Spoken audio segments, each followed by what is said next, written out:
সম্বন্ধে আমাদের বর্ধমান দুর্গাপুর লোকসভার বিজেপির প্রার্থী দিলীপ ঘোষ তিনি খুব বাজে কথা বলার প্রতিবাদে আজকে আমরা শহরের সমস্ত আমাদের দলীয় কাউন্সিলররা দলের নেতারা আমরা সবাই মিলে মিছিল করে এইখানে আমরা দিলীপ ঘোষের পুতলিকা আমরা আগুন দাহ করলাম। অবশ্যই তার টিকিট ক্যান্সেল করা হোক, কারণ আমি যে দিলীপ ঘোষের মতো একজন মানুষ তিনি আজকে কোনো আমি যেটা শুনেছি যে তিনি কোনো বিয়ে করেন নাই, কারণ বিয়ে করেন নাই বলেই মা বোনদের সম্বন্ধে নারী জাতি সম্বন্ধে এই কথা বলা যায়। কারণ বিয়ে করলে তাহলে আগে ঘরে গিয়ে বউয়ের ধোলাইটা খেতে হতো মেয়েদের সম্বন্ধে বলতে। তাই যেহেতু দিলীপ ঘোষ বিয়ে করে নাই তার তো মা বোনদের নিয়ে কোনো ব্যাপার নাই।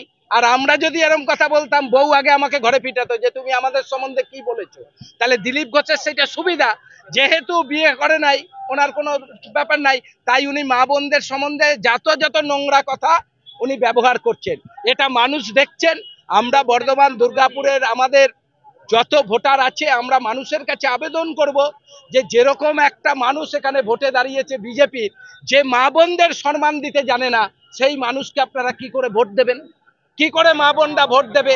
যে মা বোনদের সম্বন্ধে যে নোংরা কথা বলে সেই মানুষকে আবার জনপ্রতিনিধি করে বাংলার মানুষ আবার কোনো সময় জনপ্রতিনিধি করতে চায়?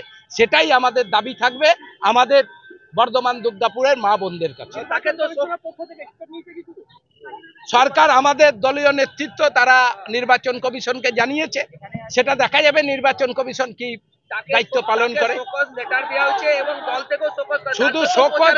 শুধু শোকজ লেটার দিলেই হবে না, উনি যেখানে যাবেন সেখানেই সেই জায়গায় অশান্তি তৈরি করবেন।